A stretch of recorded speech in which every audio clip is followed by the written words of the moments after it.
ಇವತ್ತಿನ ವಿಡಿಯೋದಲ್ಲಿ x² + 5x + 6 ಅನ್ನು ಸಾಲ್ವ್ ಹೆಂಗೆ ಮಾಡೋದನ್ನು ಕಲಿಯೋಣ. ಇದು factorisation method. Okay, example ax² + bx + c. 6 ಏನು ಹೇಳಿ, ಕಾನ್ಸ್ಟೆಂಟ್ ಟರ್ಮ್.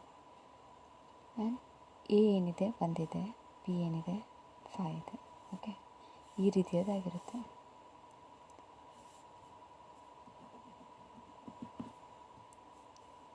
ಕ್ವಶನನ್ನು ಕೆಳಗೆ ಬರ್ಕೊಡೋಣ.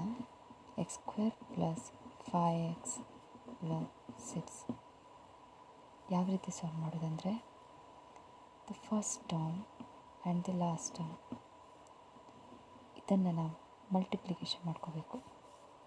ನೋಡಿ, x² × 6 ಏನಾಗುತ್ತೆ, 6x². ಓಕೆ,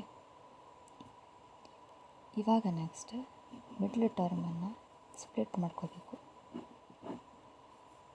ಹೊಡಿಬೇಕು, ಪೀಸ್ ಮಾಡಬೇಕು. ಈ 5xನ್ನು ಸ್ಪ್ಲಿಟ್ ಮಾಡಬೇಕು. ಯಾವ್ಯಾವ ರೀತಿ ಮಾಡ್ಬೋದು ಹೇಳಿ. ಒಂದು 1 ಮತ್ತು 4 ತೊಗೋಬೋದು, 4 ಮತ್ತು 1 ತೊಗೋಬೋದು, ಮತ್ತು 2 ಮತ್ತು 3 ತೊಗೋಬೋದು, 3 ಮತ್ತು 2 ತೊಗೋಬೋದು. ಈ ಮಿಡ್ಲ್ ಟರ್ಮ್ ಯಾವ ರೀತಿ ಸ್ಪ್ಲಿಟ್ ಆಗಬೇಕಂದ್ರೆ, ಈ 2 ಟರ್ಮ್ಸನ್ನು ಮಲ್ಟಿಪ್ಲಿಕೇಶನ್ ಮಾಡಿದರೂ ಕೂಡ 6 ಬರಬೇಕು, ಪ್ಲಸ್ or ಮೈನಸ್ ಮಾಡಿದರೆ 5x ಬರಬೇಕು, ಇಂಟು ಮಾಡಿದರೆ 6 ಬರಬೇಕು. ಎಕ್ಸಾಂಪಲಲ್ಲಿ ನೋಡಿ, 4 + 1 ಏನಾಗುತ್ತೆ 5x, 4 1s 6 ಆಗುತ್ತಾ, ಇಲ್ಲ, ಕ್ಯಾನ್ಸಲ್. 4 1 ಏನಾಗುತ್ತೆ 5 ಆಗುತ್ತೆ, 4 + 1, 4 1s 6 ಆಗುತ್ತಾ, ಕ್ಯಾನ್ಸಲ್. ಇದನ್ನು ನೋಡಿ, 2 + 3 ಏನಾಗುತ್ತೆ 5. ಓಕೆ, 2 + 3, 3 2s ಏನಾಗುತ್ತೆ 6. ಎಸ್, ಆಗುತ್ತೆ. ಇದನ್ನು ಕೂಡ ಹೀಗೂ ಬರಿಬೋದು, ಹೀಗೂ ಬರಿಬೋದು.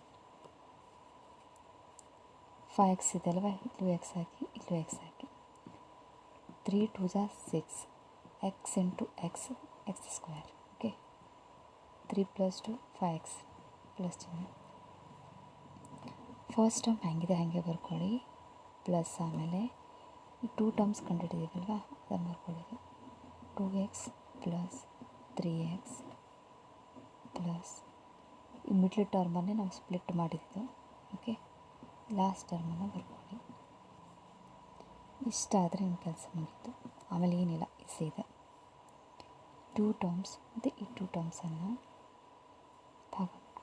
2 ಟರ್ಮ್ಸ್, ಈ ಫಸ್ಟ್ ಟರ್ಮ್ ಎಕ್ಸ್, ಇದೆರಡರಲ್ಲೂ ಕಾಮನ್ ಟರ್ಮ್ ಅಂತೇಳಿ ಎಕ್ಸ್, ಅದನ್ನು ಹೊರಗಿಡಿ ಎಕ್ಸ್.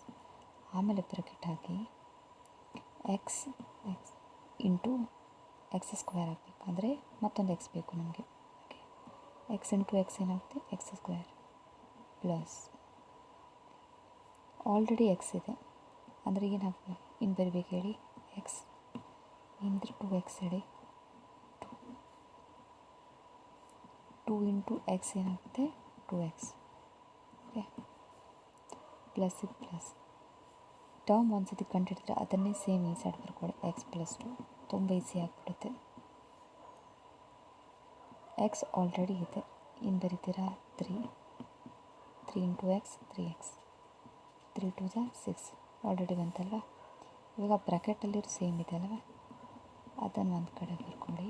ನೆಕ್ಸ್ಟ್ ಹೊರಗಿರೋದನ್ನು ಬರ್ಕೊಳ್ಳಿ, x + 3, 2 ಟರ್ಮ್ಸ್ ಸಿಕ್ತು. ಇವಾಗ x + 2 = 0, x =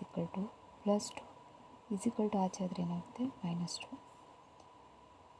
ಇದನ್ನು ಹೆಂಗೆ ಇಕ್ವೇಷನಲ್ಲಿ ಬಿಡಿಸೋದಂದರೆ, x ವ್ಯಾಲ್ಯೂನ x + 3 0 ಹಾಕ್ಕೊಳ್ಳೋದು, x +3 ಆಚೆ ಹೋದರೆ -3.